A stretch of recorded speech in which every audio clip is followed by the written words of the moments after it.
첫 찬양에서 부른 것처럼 6월절 어린 양이 되셔서 우리가 하나님 앞에 나아갈 수 있는 새롭고 상기를 여신 주님, 그 주님을 함께 높이겠습니다.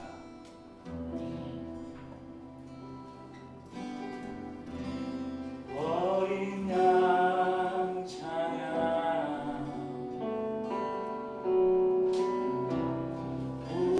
우리 죄 위에 죽으신 주님, 또 죽음에서 부활하신 영원하신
주,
슬기로운 교회 생활 5번째 시간으로 성찬에 대한 말씀을 나누겠습니다.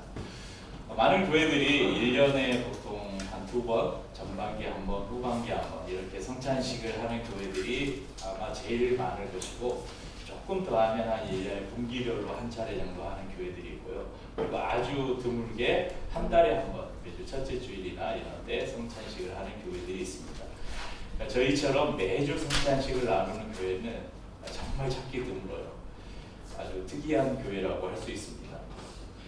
그래서 이 성찬식이 연중 행사니까 1년에 한 두 번, 많으면 서너 번 있는 이런 교회 행사니까 성찬식을 굉장히 중요하게 생각하고, 한 몇 주 전부터 광고하고 몇째 주에 성찬식 있습니다, 잘 준비하고 오십시오, 광고도 하고, 또 특별히 말씀도 성찬식을 하는 주에는 꼭 성찬에 대한 말씀을 나눕니다. 그래서 많은 성도들이 성찬식이 있는 주일, 성례 주일에 성찬에 대한 설교를 아마 여러 번 들어보셨을 것입니다.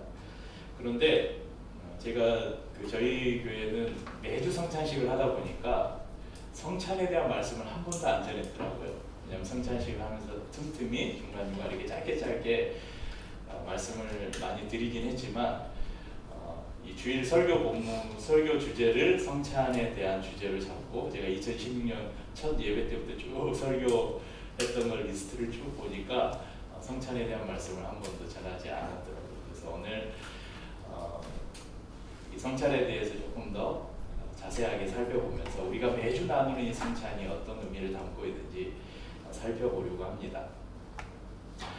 특별히 감사한 것은 지난주에 저희가 슬기로운 교회 생활 뭐에 대해 나눴죠?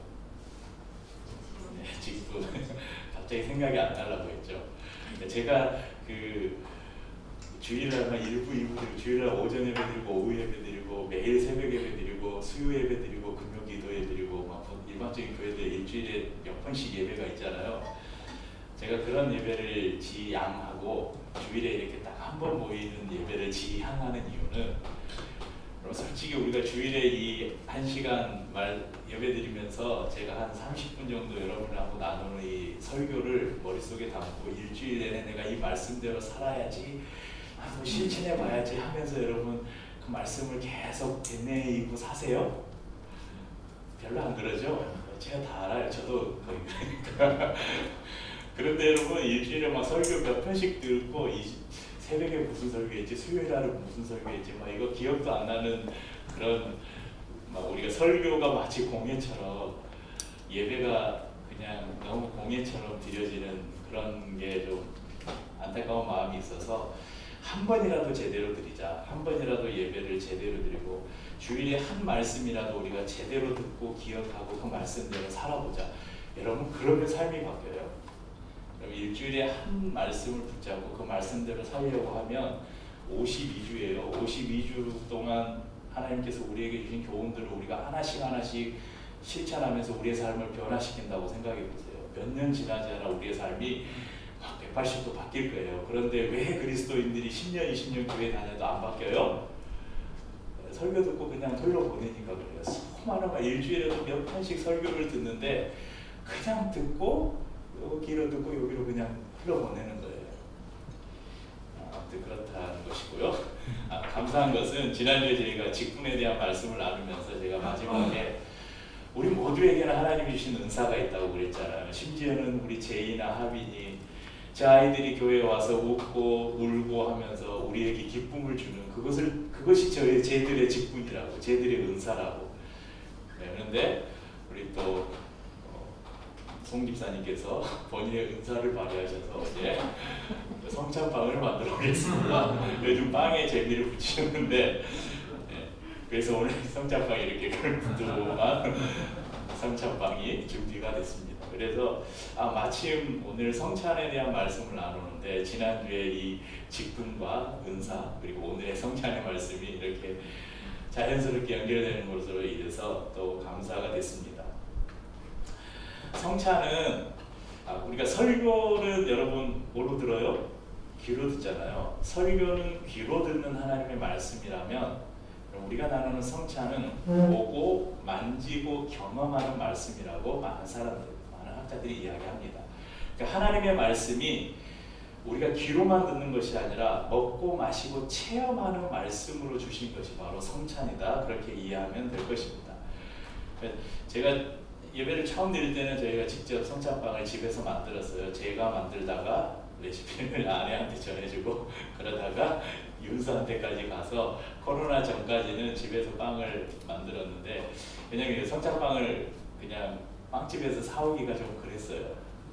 왜냐면 제가 말씀드렸잖아요. 성찬은 보고 만지고 경험하는 말씀이다. 그래서 설교를 준비하는 마음으로 성찬빵을 만들고 싶다. 그런 마음이 있었어요. 그래서 빵을 만들었는데 그래서 우리 이제 매주 만들어 오시는 거죠?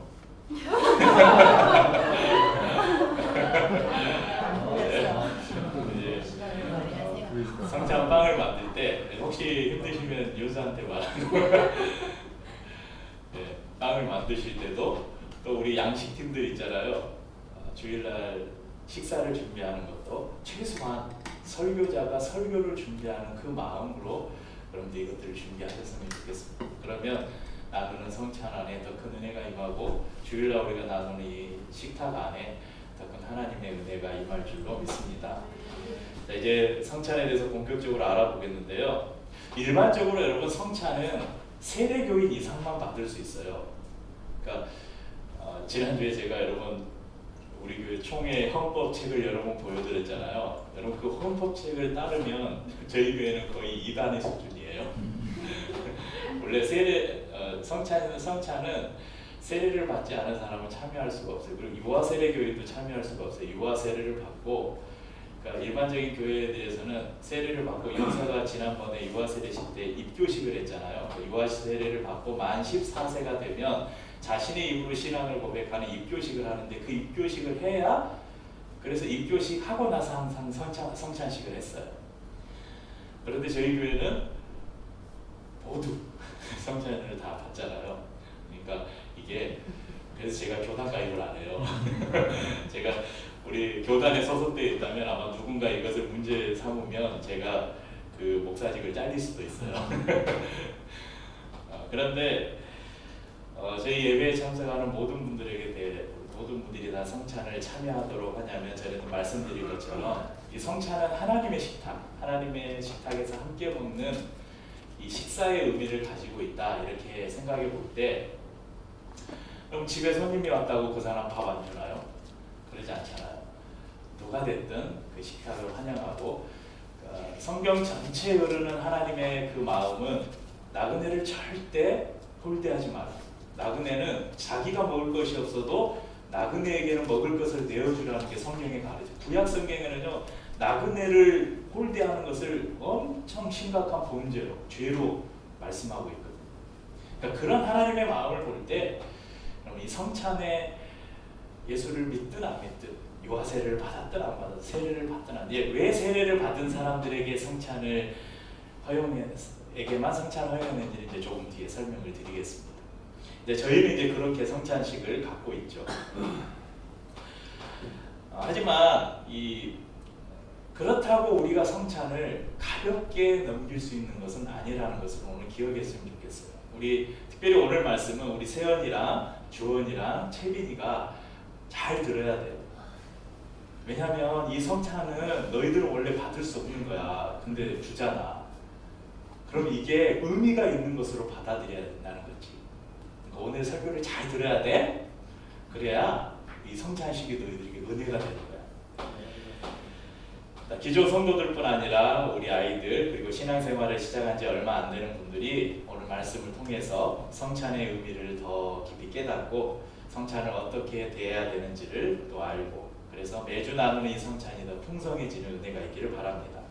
하나님께서 성도들에게 은혜를 주시는 방편, 은혜를 주시는 방법이 크게 3가지가 있어요. 첫째는 말씀입니다. 둘째는 말씀 따라오는 게 뭐예요? 항상 기도. 말씀과 기도를 통해서 우리에게 은혜를 주셔요. 그리고 3번째가 뭐냐면 성례라는 거예요. 성례는 2가지가 있는데, 하나는 성찬이고 또 하나는 세례입니다. 그래서 오늘은 성찬에 대한 말씀을 나누고 다음 주에는 세례에 대한 말씀을 나누려고 합니다. 우리가 지금 이 행하는 성찬식을 이해하기 위해서는 아주 멀리 성경 저기 앞쪽에 있는 창세기 다음에 나오는 출애굽기까지 우리가 좀 여행을 떠나봐야 돼요. 출애굽기 12장에는 한 절기에 대한 기원이 나와요. 그 절기가 뭐냐면 유월절입니다. 유월절은 너물유, 한자로 너물유, 너물월. 그러니까 1, 2, 3, 4, 5, 6 6월절이 아니에요. 6월달에 있는 절기가 아니고, 근데 여기 보면 너물유, 너물월. 그래서 넘어가는 절기다. 영어로는 패스오버 이렇게 하는데, 이게 뭐냐면 왜 이런 이름이 붙여졌냐면, 여러분 이스라엘 백성들이 지금의 이집트에 종살이 했어요. 몇 년 동안? 400년 동안. 400년 동안 애굽에 종살이를 하다가 하나님이 그들의 고통의 부르짖음을 듣고 이스라엘 백성들을 하나님이 약속하신 땅, 어디예요? 가나안으로 인도하시기로 결정을 하셔요. 그리고 그들을 출애굽이라는 게 뭐냐면 애굽에서 나온다. 애굽에서 하나님이 불러내셔요. 이제 모세를 통해서 이스라엘 백성들을 불러내시잖아요. 그런데 이스라엘 백성들이 나가려고 하니까 바로 당시에 그 이집트의 왕 파라오가 반대를 해요. 못 간다. 그러니까 하나님이 10가지 재앙을 내리시죠. 피, 개구리, 이, 파리, 악질, 독종, 우박, 메뚜기, 흑암, 피개, 이파, 악도, 무매흑. 네, 저는 이렇게 외웠는데, 네. 그리고 10번째가 뭐냐면 장자의 죽음이에요. 그러니까 모든 집에 첫 번째 태어난 남자는 다 죽고 모든 짐승의 첫 번째 새끼도 다 죽임을 당하는 그 재앙을 하나님이 내리시겠다고 말씀하셔요. 그런데 이 10번째 재앙에는 이전에 내려진 9가지 재앙과 다른 것이 하나 있었어요. 이전에 내려진 9가지 재앙은 이스라엘 백성들이 살던 고센 지역에는 내리지 않았어요. 애굽에만 내렸어요. 그런데 10번째 재앙은 이스라엘과 애굽 상관없이 모든 곳에 다 하나님이 재앙을 내리겠다고 해요. 그런데 이 재앙을 피할 수 있는 한 가지 방법을 알려주셔요. 그게 뭐냐면 흠없는 어린 양을 잡아서 그 어린 양의 피를 문 설주와 좌우 임방, 그러니까 출입문 네 귀퉁이에 어린 양의 피를 바르라는 거예요. 그러면 이제 장자를 죽이러 오는 하나님의 죽음의 사자가 문 앞에 딱 왔는데 피가 딱 발려 있으면 그 집은 그냥 지나간다, 넘어간다. 그래서 유월절 이런 절기가 생긴 것입니다. 그리고 그 유월절 때는 어린 양을 잡아서 먹고 빨리 출발하기 위해서 허리에 옷을 다 챙겨 입고 다음 날이 이제 출발 그러면 출발 준비를 다 하고, 그리고 특별히 누룩을 넣지 않은 떡, 무교병이라고 하는데요. 요새 하나 넘겨줄까? 여기 보면 원래 성찬빵은 저렇게 생겼어요. 그러니까 우리처럼 이런 빵이 아니고 부풀어 오르는 이스트나 이런 발효제를 넣는 게 아니고 무교병, 이거는 누룩을 넣지 않았다. 누룩은 성경에서 죄를 상징하거든요. 죄를 뺀, 그러니까 밀가루를 그냥 반죽해서 우리 옛날에 그 소뚜껑 같은 데 있잖아요. 그런 데다 얇게 펴서 구워낸 떡이에요. 이 이스라엘에서는 이것을 주식으로 먹는 이런 떡이었다는 것을 아시고, 그러니까 그 무교병을 먹으면서 하나님이 우리를 인도해 내실 그 시간을 기다리는 거예요. 그래서 이스라엘 백성들이 이제 그 장자의 죽음을 피한 10번째 재앙을 피한 이스라엘 백성들이 드디어 바로가 이제 그 장자의 죽음에 대한 하나님의 그 징계를 보고 이스라엘 백성들을 내보내죠. 그래서 드디어 애굽에서 출발하게 됩니다. 그러니까 이스라엘 백성들에게 있어서 400년 동안 종살이하던 그곳에서 해방된 날, 그 애굽에서 탈출한 날, 그날이 언제예요? 6월절이에요. 그러니까 그때부터 새로운 이스라엘의 역사가 시작되는 거예요. 그래서 이스라엘 백성들은 이 6월절을 아주 중요하게 생각했습니다. 아마 민족의 최대 명절이에요. 여러분, 예수님께서도 십자가를 앞에 두시고 이 6월절을 지키셨어요. 오늘 저희가 읽은 고린도전서 11장 23절은 이렇게 시작해요. 내가 너희에게 전한 것은 주께 받은 것이니, 이렇게 나오죠. 그러니까 내가는 누구냐면 사도 바울입니다. 사도 바울이 지금 고린도 교회 성도들에게 전한 것은 우리 예수님께로부터 내가 받은 것이다. 내가 만들어낸 게 아니고, 지금 이 성찬을 말하는 거예요. 이 성찬은 내가 만든 게 아니고 주님께서 나에게 전해주신 것을 너희에게 지금 알려준다. 이렇게 시작하고 있어요. 사도 바울이 말하는 주님께서 나에게 가르쳐 주신 것, 그것이 뭐냐면 마태복음 26장에 나옵니다. 여러분 좀 마태복음을 한번 찾아볼게요. 마태복음 26장. 조금 성경을 앞으로 넘기면 신약 성경의 제일 첫 장인 마태복음 26장 26절. 우이 그래 쟤야 까꿍. 마태복음 26장 26절에서 28절 5절까지 한번 같이 읽어보겠습니다. 마태복음 26장 26절. 네, 한번 같이 읽어보죠. 그들이 먹을 때에 예수께서 떡을 가지사 축복하시고 떼어 제자들에게 주시며 이르시되 받아서 먹으라, 이것은 내 몸이니라 하시고 또 잔을 가지사 감사 기도하시고 그들에게 주시며 이르시되 너희가 다 이것을 마시라, 이것은 죄사함을 얻게 하려고 많은 사람을 위하여 흘리는 바 나의 피 곧 언약의 피니라. 그러니까 이 성찬예식은 예수님께서 제정해 주신 거예요. 언제? 6월절 명절을 지키시면서. 여러분, 저희는 이제 성찬 때 이렇게 빵을 조금 떼서 이게 저희는 아이들이 있어서 포도주를 쓰지 않고 포도주스를 써서 이렇게 찍어 먹잖아요. 그런데 원래 성찬은 식사였어요, 식사. 이렇게 그냥 상징적으로 하는 예식이 아니라 예수님께서 제자들과 함께 아까 그 빵과 잔이 실제 먹었던 모습하고 비슷한 거예요. 그러니까 그런 빵을 서로 나누어서 먹고, 이거 왜 예수님이 포도주를 마시지 왜 술을 마시지 그렇게 생각할 수 있는데, 여러분 당시에 그 고대 근동 지역은 광야, 사막 지역이잖아요.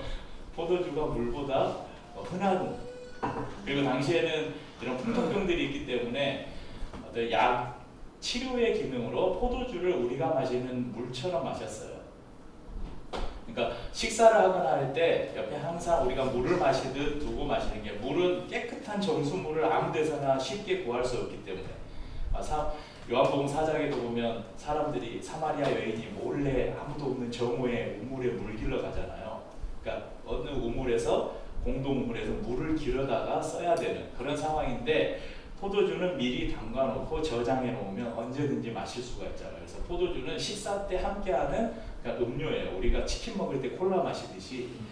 그러니까 이렇게 무교병과 6월절 만찬을 지켜서 무교병과 포도주를 이렇게 나눠서 먹으면서 식사를 하다가 갑자기 예수님께서 그 가운데 떡을 하나 들어서 떼어서 주면서 이것은 너희를 위해서 찢기는 나의 몸이다 말씀하신 거예요. 그리고 밥을 이렇게 이제 빵을 다 먹고 식사가 다 마쳐질 즈음에 예수님께서 포도주 잔을 가지고 제자들에게 주시면서 이것은 너희를 위해서 흘리는 나의 피 곧 언약의 피다 이렇게 말씀하시면서 이것을 너희가 기념하라 이렇게 말씀하셨습니다. 그리고 이 6월절 만찬을 마치신 후에 예수님은 그 다음날 십자가를 지셨죠. 그러면 출애굽을 하루 앞둔 이스라엘 백성들이 어린 양을 잡아서 피를 문에 발랐잖아요. 그리고 그 양의 고기를 먹고 무교병을 먹었어요. 그리고 애굽에서 탈출을 합니다. 예수님께서는 6월절 만찬을 나누시는 자리에서 그 떡, 6월절을 상징하는 이 떡을 보시면서 이것은 이제 나의 몸이다.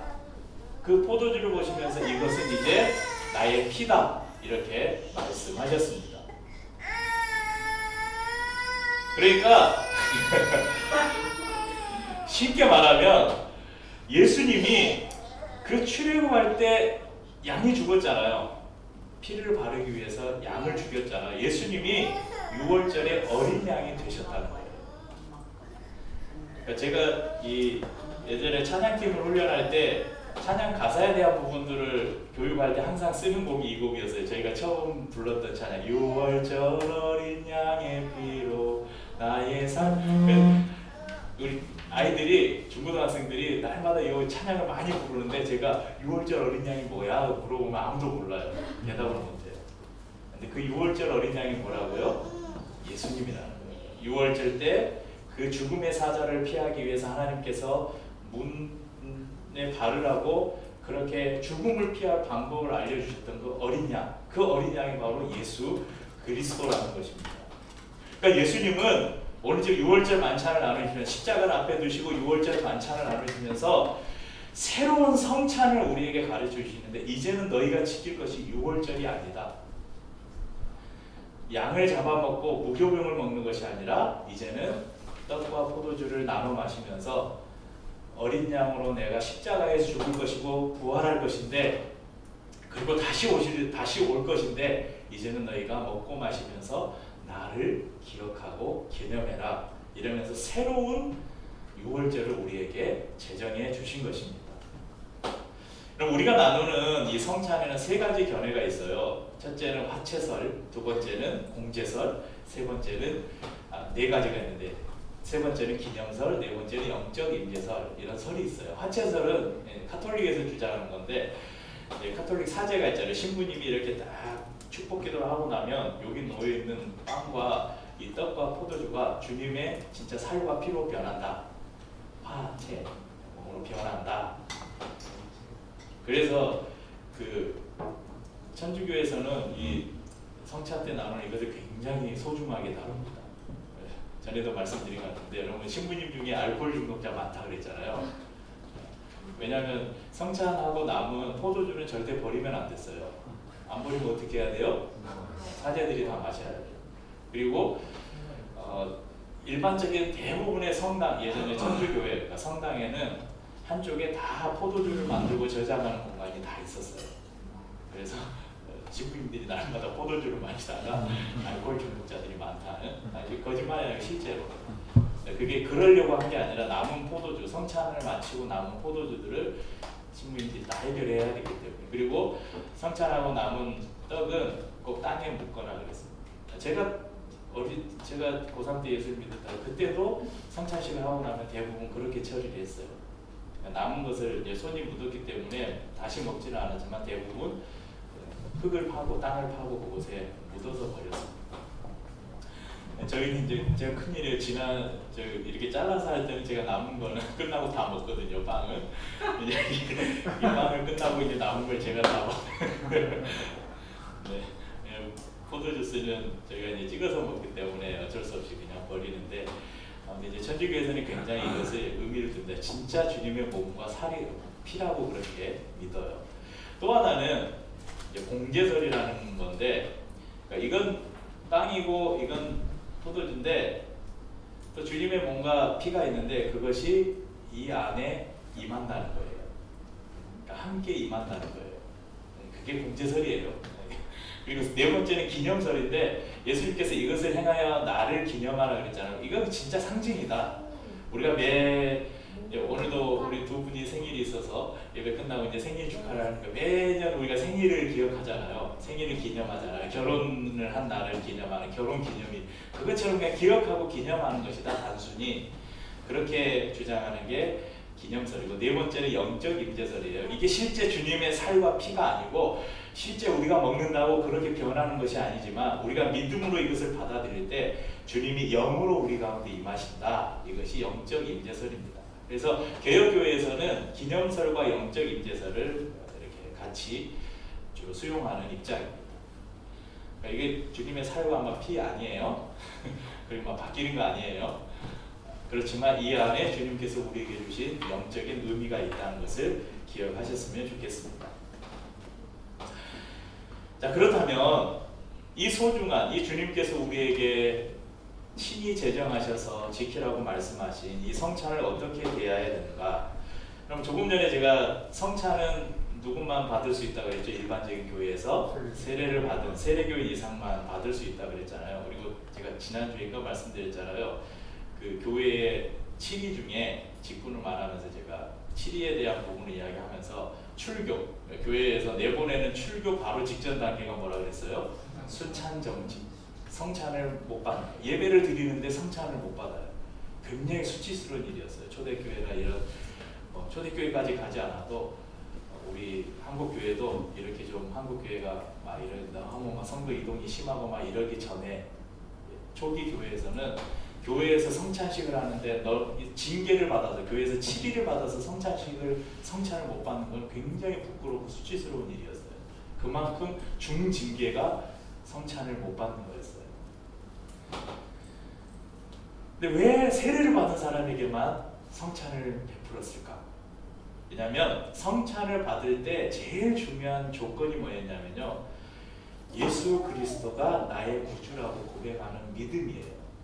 그러니까 그 믿음을 가지고 성찬을 받는 거예요. 그게 제일 중요해서. 그러니까 그 믿음을 외적으로 확인하는 방법이 뭐예요? 세례잖아요.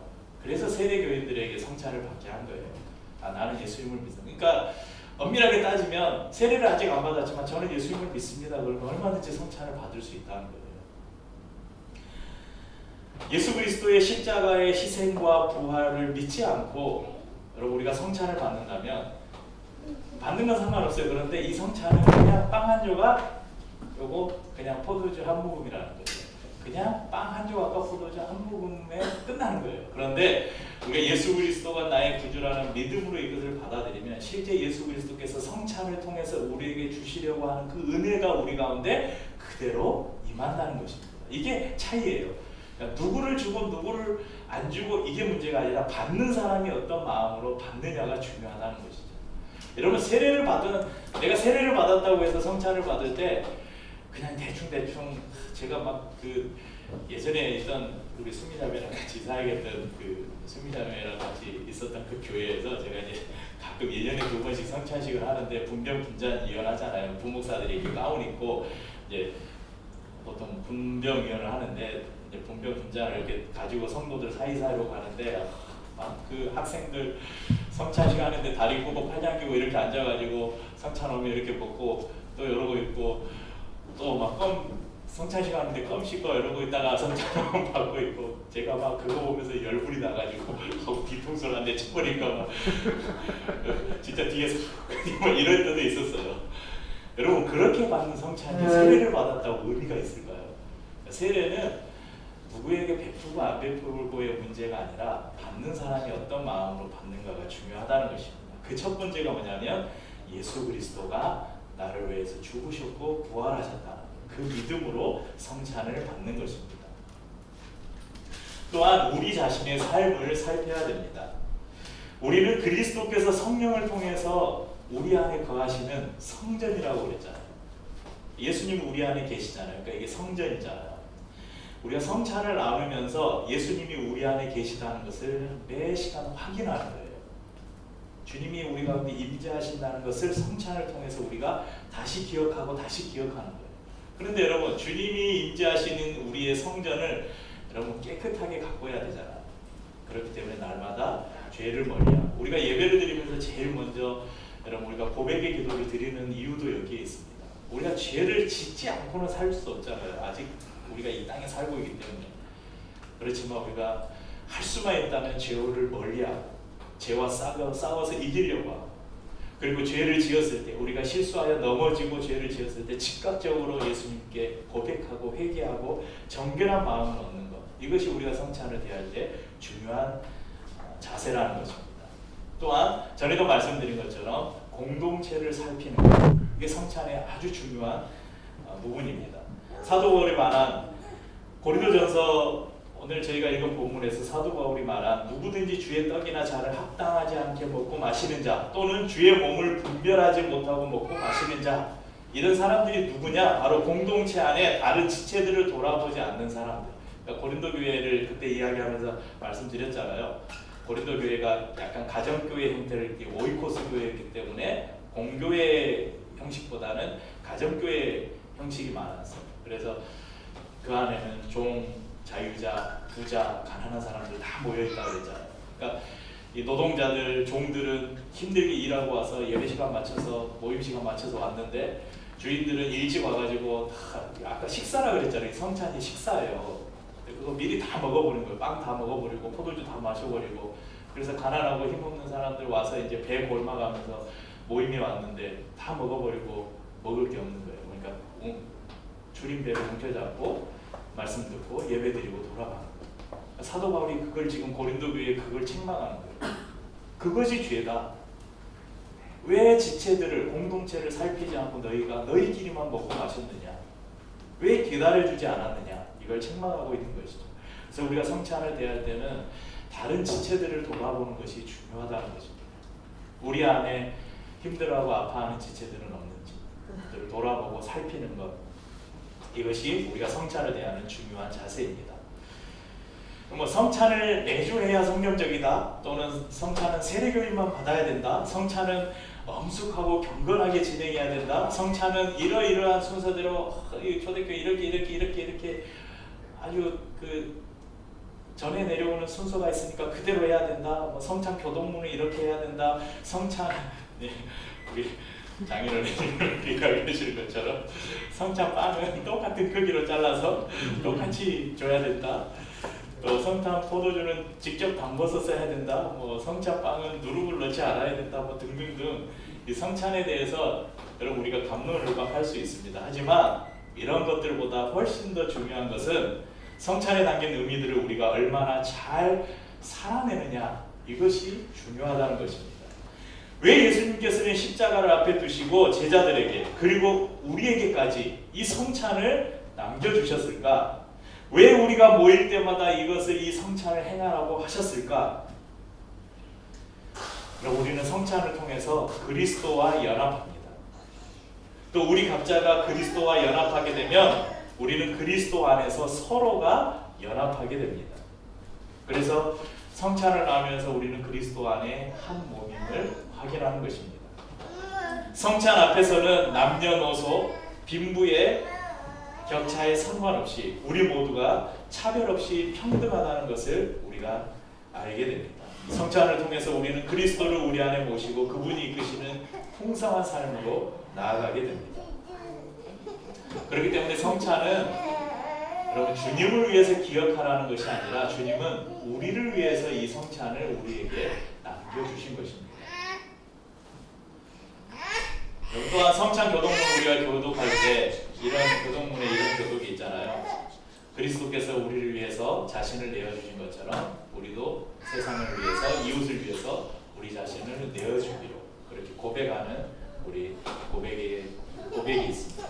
바로 성찬을 통해서 우리의 삶을 이렇게 내어주기로 결단하는 것입니다. 또한 마지막으로 고린도전서 11장 26절에 너희가 이 떡을 먹으며 이 잔을 마실 때마다 주의 죽으심을 그가 오실 때까지 전하는 것이니라. 여러분 우리가 성찬을 행함으로 우리는 그리스도를 전하는 삶을 살게 된다는 것입니다. 우리를 위해서 주님께서 베풀어 주신 이 성찬을 여러분 매주 우리가 행한다고 그냥 매너리즘에 빠져서 오늘도 하네.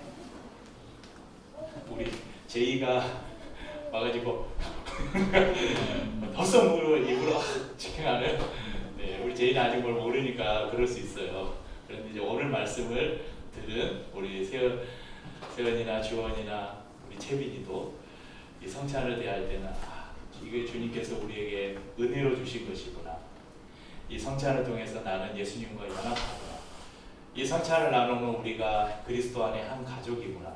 나도 주님께서 십자가에서 자신을 다 내어주신 것처럼 나도 우리의 이웃과 세상을 위해서 내 삶을, 내 것을 나누며 살아야 되겠구나. 그리고 내가 이것을 매주 기억하면서 주님을 전해야 되겠구나. 이런 결단을 하는 그런 성찬이 될 수 있기를 주의 이름으로 축복합니다. 은혜 아니면 살아갈 수가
네.